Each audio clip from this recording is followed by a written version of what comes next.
Hello, and welcome to another Bill of Rights Institute Close Read. Today, we have an enormous task in front of us. We're going to be taking a look at the entirety of the Federalist Papers, all 85 papers. You've probably read some of them before. I've done videos on 1, 10, 51, and a few others, taking an in-depth look. But today, we're going to look at the structure and the argument of the entirety of the papers. I'm hoping that by looking at the whole papers, you can get a sense of what the argument is that's laid out in those different essays. And get a sense for what they were trying to accomplish when they were writing this huge collection of essays throughout 1787 and 1788. So it helps to know the pathway of how we got to writing the Federalist Papers. So the first Constitution of the United States was the Articles of Confederation. These were passed during the American Revolution, and that served through the years after the Revolution. But over time, different individuals started to think that the Articles of Confederation was not functioning as it needed to promote prosperity amongst the Union and basically support a federal government. And so a group of delegates gathered in Philadelphia in 1787. The Articles Congress had asked them to revise the Articles, so that's what they sat down to do. But what came out of that was a new Constitution. They sent out that new Constitution in September of 1787, actually Constitution Day, September 17th, and they sent it out for ratification. These debates were occurring in each state, and each state had to elect representatives that would then debate over whether or not that state would adopt the Constitution. It's into that atmosphere that the Federalist Papers are written. They're written by three people, but they all write under the name Publius. And that's going to be important for today's conversation because Publius, as a single person, has an argument that he is outlining in these different papers. But he's actually made up of James Madison, Alexander Hamilton, and John Jay. John Jay wrote the least, Alexander Hamilton wrote the most, and so James Madison was right there in the center. But Madison and Hamilton by far contributed the most to the different Federalist Papers. So here's our questions for today. We're going to be looking at how the papers are structured. We're also going to be looking at what this structure tells us about the design of the Constitution itself. So the overall design of the papers is important because the whole thing was written as one project. They were published in New York, and they were intended really for the New York ratifying debates, but really they knew they were going to have a national audience and that they would be read widely. And it's here that the outline for the arguments around why the Constitution ought to exist in the way that it does were laid out by Publius. So Publius, writing in Federalist 1, and again, I have a video that is linked below. You can check it out if you want to know more about that introductory Federalist paper. But he outlines 6 different elements that he's going to cover in the following papers. He doesn't say how many papers it's going to take, but he says he's going to cover these 6 things. The first is the utility of the Union. In other words, why have a union of states in the first place? Why don't we branch off into 13 different states? That's the first question he's going to tackle. Next, he's going to say, well, now that I've proven how important that union is, I'm going to tell you why the current existing Confederation government isn't going to hold it up. So that's going to be papers 15 to 22. Next, he's going to look at the necessity of a government at least equally energetic with the one proposed to attain this object. So in other words, he's saying, look, we want to preserve the union. The current government can't. We're proposing a government that we think can, but the way he's phrasing is saying that a government, it's got to be a government at least similar to the way that this is outlining, or this union is going to fall apart. Next, he's going to go into the conformity of the proposed Constitution to the true principles of Republican government. So in other words, all right, so we have this government, it's energetic. Why is it going to conform to a Republican, small r Republican kind of government? So how is that going to take place? Does it? And he's going to outline and argue for why it does. And then he's going to conclude with 2, and he covers both of these really rapidly in Federalist 85. You can see number 4 there is 37 to 84. That's the majority of the papers. There's a lot of detail in there. We'll get into that in just a minute. But he concludes these last 2 in 5. The similarity to your state constitution and the additional security which this is going to afford to liberty and prosperity. Those are both covered in 85. We'll touch on that a little bit too. But I'm going to go through now and detail out what he covers in each one of these and why they're important to know and sort of what this structure overall can tell us about the Constitution. So the first is the utility of the Union to your political prosperity. So I have 4 quotes on here, 2 from Federalist 9, 1 from Federalist 2, and 1 from Federalist 10. Federalist 2 was written by John Jay. It often gets overlooked. But here Jay actually outlines why it is that this union is so important. He says, nothing is more certain than the indispensable necessity of government. So we need government. And it's equally undeniable that whenever and however it is instituted, the people must cede to it some of their natural rights in order to vest it with its required powers. It is well worth consideration, therefore, whether it would be conduce more to the interest of the people of America, that they should, to all general purposes, be one nation under one general government, than they should divide themselves into separate confederacies. All right, so he's outlining this argument for why a union is going to be important and sort of what that's going to mean. That's in Federalist 2. They go on to build on this paper after paper. And if you ever looked at the Federalist Papers, you've often seen that with the same subject continued, the same subject continued. That's often how these papers are titled, which is why we refer to the number, because it's a lot easier to keep it straight. But this is the subject here at the beginning. Why are we having a union? And there's some great lines I pulled out from a couple of these papers. So a firm union will be of the utmost moment to the peace and liberty of the state as a barrier against domestic faction and insurrection. So in other words, the union is going to hold us together and ensure that we don't get in arguments that are amongst each other or amongst the states to sort of pull us apart. He also has this line, the science of politics, however, like most sciences, has received great improvement. So this is really important. So there's this argument about whether or not we can have this union, whether or not it's covering too much territory. The anti-federalists, those who are opposing the Constitution, are bringing up all these arguments for why it is that this huge nation cannot be held together. And one of them is that there's just too many people representing the nation. There's no way that a republic can be extended to that size. And what Publius is arguing here is not only can it be extended to that size, but it's important that it is. He says that the science of politics has advanced and now allows us to have this larger republic than we've ever had in the past. And that though this is new, it's not novel in the sense that it's a new invention. It's new in how it is that we can maintain the powers of government to ensure that a Republican government continues. This is his argument. And so he says what we really need to do is enlarge the orbit of interests that are going to allow us to maintain this government without it being overcome by factions or overcome by one singular interest that's going to dominate all other interests that would overwhelm the country and so then deny liberty to a huge swath of the population. And this is where the very famous line from Federalist 10 comes in, which I've quoted here. Liberty is to faction what air is to fire, an ailment without which it instantly expires, but it could not be less a folly to abolish liberty, which is essential to political life because it nourishes faction, than it would be to wish the annihilation of air, which is essential to animal life because it imparts fire to fire its destructive agency. So breaking that down, what he's essentially saying is, look, in a republic, in a democracy, you are going to have voices and factions are going to compete with one another. Factions are going to arise out of that because we're going to unify together. But with this new advance in the science of politics, you now have so many different factions and interests that are vying for attention that it's actually going to stabilize. And so expanding, what he says, expanding the orbit, expanding the size of the government is actually going to allow for a more stable government that is rooted again in these Republican principles, meaning that we are directly voicing as the people our consent to the laws that are being made against us, and these things are all going to play out in the national government. That, he says, is not only why the union is important, but why it's critically important that it exists.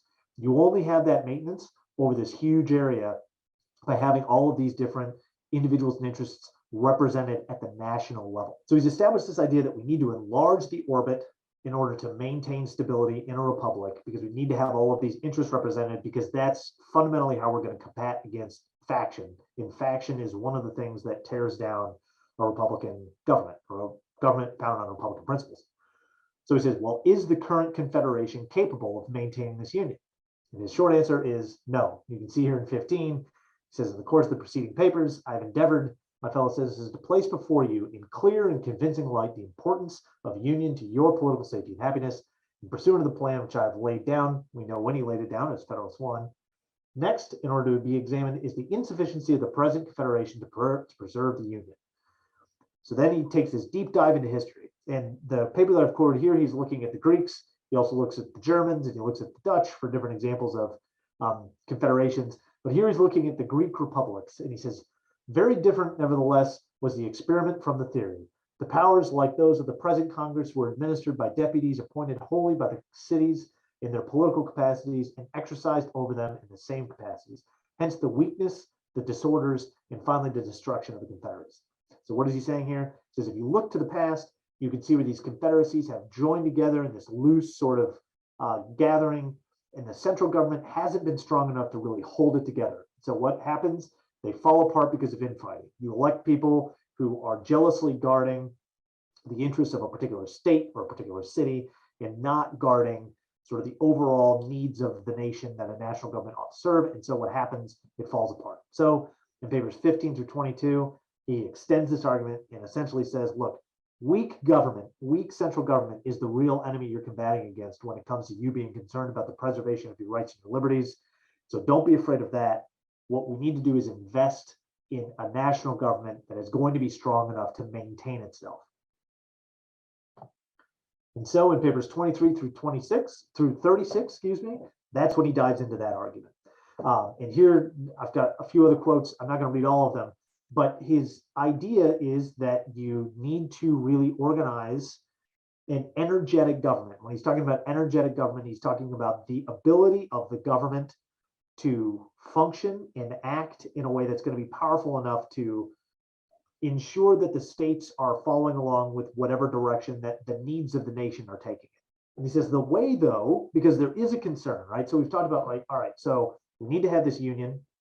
The current Confederation is not strong enough. We need to have a stronger government, but that doesn't mean that we want that government to be unlimited. So he's being sensitive in these papers to the idea that, look, we need to be cautious about giving energy, giving power to this government. The government should have certain things it should do, and it needs the power to accomplish those things. But the control that you have over the government is by limiting those ends, by only giving the government certain responsibilities. If it exceeds those responsibilities, it's already going outside of its powers. But by limiting it to those ends, you, in theory, that he's arguing here, you would be able to limit the government from overreach and from taking away rights or certain privileges or things that the states have or control over. So that limits your government by having those ends. So you say, look, we need this energetic government. I've proven that by showing that the current Confederation is going to fall apart, but sensitive to the fact that we can't make it too powerful. How do we limit that power? Limited ends. So we set limited ends. He goes on to say, ultimately, and this is the 31 quote here, ultimately, it's the people that are going to need to control this.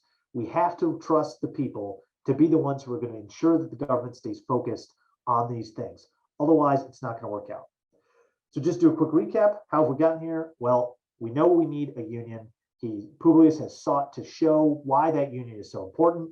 He's saying that the current Confederation cannot maintain that union. And now he's saying, look, we need energy to ensure that that union stays in place. This new government is more energetic, but don't worry, it is going to be limited in what its responsibilities are. And even though it's more powerful, it's only going to be more powerful in certain things. And ultimately, the check on that government to ensure that it stays in line are the people themselves. So then Publius spends the majority of the rest of the papers, 37 to 84, talking through, all right, what does this now mean for what kind of government this is? I've only pulled 2 quotes here, could have pulled a bunch, but he's going through and he's trying to set up the idea that we have this government, it needs to maintain itself. We have now this advancement in the science of politics. What is that going to mean? Well, we've enlarged the orbit, we've done all these things, but the government itself needs to now control itself. And so this is where you get this idea of auxiliary precautions, or the structures within the Constitution that are going to help maintain itself. And that's going to come in the differentiation of powers between the national government and state governments, which he dives into quite a bit. And you can see him touching on that here in Federalist 39. It also has to do with the House of Representatives, how that's structured, how the Senate is structured, how the executive branch is structured, and how the judiciary is structured. And then he wraps up this piece by talking about just various different objections. And that's really what he gets into in Federalist 84. In particular, he takes on the idea of the Bill of Rights and whether or not the Constitution needs to have a Bill of Rights. But in the preceding papers, and I'll just look quickly at these 2 here, Federalist 39, he's outlining something really interesting, saying that this Constitution, just to briefly touch on this, he says it's neither national nor federal. It's both, right? So this is the idea of federalism beginning to emerge. And then, of course, I have the long quote from Federalist 51. I'm not going to read it, but this is sort of talking about how all of these different parts and pieces fit together. Ambition must be made to counteract ambition. This is sort of the mechanical side of the Constitution. How do we arrange these different parts and pieces so that they play off each other and keep things stable? And this is, again, thinking about, this is from a long study of human nature. So we've studied human nature. He cited history, as we know, in earlier passages. He was talking about why the Confederation is not going to work out. He's saying, look, this is, all of these different things have come from the study of human nature. And we know this is a way that these different powers are going to balance each other out, and so maintain the scope of what it is that we've created. So then he goes on to conclude in Federalist 85 a few different things, but he essentially says, and remember he had those 6 points, and he finishes the final 2 here. And in the first 2 quotes here, I just think this is rather humorous. He essentially says, look, now if you look back at all of these 84 papers that I, Publius, have written, you can see, look, this new constitution looks like your state constitutions. Not only does it look like your state constitution, it looks like the best parts of your state constitution. And when he says his final point was, how is this government going to ensure your liberty and prosperity? He's saying that he basically summarizes the entire argument to the Federalist Papers. So if you want to see a shorter version of this, read the beginning of Federalist 85, and you'll get sort of his like bulleted list of how he goes through each of these points and how he says, look, it's this entire construction that's going to guarantee for you this liberty and prosperity to you. Then he concludes with, I think, this wonderful quote. It says, the establishment of a constitution in time of profound peace by the voluntary consent of a whole people is a prodigy, to the completion of which I look forward with trembling anxiety. So he's saying, look, you've done an amazing thing in getting this constitution ratified, because by the time 85 is published, the majority of the states had already ratified, or at least enough states had ratified the Constitution that it was already going to be legal. But he was concluding this series of essays, and he says, look, this is a tremendous thing that we have now accomplished.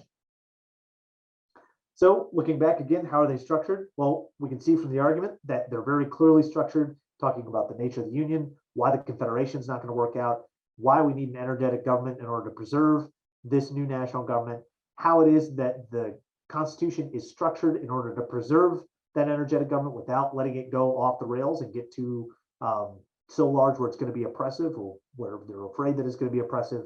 And then also that it's just like your state constitutions, and that entire structure is what is going to preserve the liberty that you are so jealously guarding. And so what does this tell us about the design of the Constitution? Well, I think it tells us quite a few things. I think it tells us sort of overall that the way that the Constitution is put together, it is structured very tightly and succinctly in order that it's arranged towards having the right ends. But that the idea was behind it, or what Publius was arguing for, was this new Constitution would be enlarged and have all of these interests that are competing with each other, that it would give us a good opportunity to have individuals who are elected to office who are serving on behalf of the nation, and then it would set up a system of government that would maintain itself so long as the people were keeping an eye on it and ensuring that it was staying within its rightful bounds. So just to review one more time, the utility of the Union for your political prosperity, that was where we were talking about enlarge the orbit, increase the number of interests that are being voiced so that they're playing off one another, and so that we have all this multiplicity, all of these numerous interests that are there. And so that's going to help maintain this system and actually preserve our liberty. The insufficiency of the current Confederation, look to history and you'll see that weak confederations always collapse. And so that's not something that we're going to want to do. What we need is something strong. The necessity of the government as equally as energetic as the one that was put forward. You have to have just ends and adequate means. So you need ends that are clear but limited, and the means to then accomplish those tasks. Looking forward to the proposed constitution to the Republican government, we have to balance between state and national governments, and we have to balance the powers within the government. That's our auxiliary precautions, right? Are going to help us maintain that system of government. And it's going to enable the government to control the governed, and in the next place, control itself. So this was part of that quote, Federalist 51. The idea being you need a government that's going to create stable society, or to help society maintain stability is the way to phrase that. And that government then needs to control itself because it's a part of that society. It's not separate from it. So you got to control the people in a way that is just, but you also have to allow for the people to control the government and for the government itself to have mechanisms within it. These are things like separation of powers. They're going to ensure that the government controls itself. How is it similar to your state constitution? It's similar to the best parts of your state constitution. That one, again, he kind of humorously brushes off. And how does this all work together? All of these papers have shown why this is going to work out and why this is important. All right, that was a whirlwind tour. We'll have a few links that can help, sort of stage the different parts of this. So if you want to go through this video even faster, we'll have that outline for you. But I hope you've enjoyed it. I hope it's been useful. If you're looking to just brush up on the Federalist Papers, or if this is your first introduction to them, I hope it gives you a chance to go back and read more in depth on the different papers. We're going to be having a series of videos that looks at the papers in more depth in specific ones. Some of the big ones like 10 and 51 I've already done, and Federalist 1 I mentioned, but we're also going to be looking at 62 and 78 and a few of the others that just have a lot of really interesting parts and pieces that reveal even more about the structure of our Constitution. So I hope you'll stick around for that. We also have lots of other shows on our channel. We look at different images and different primary sources from throughout American history on our Bridge from the Past series. We also have conversations with brilliant scholars from a variety of different fields on our Scholar Talk series. So I hope you'll check both of those out. And if you're just looking for some more casual history viewing, we have a podcast called Fabric of History that's also really interesting. We hope you'll check it out. But until next time, thanks. Feel free to comment. Please like, subscribe, and we'll see you in the next one.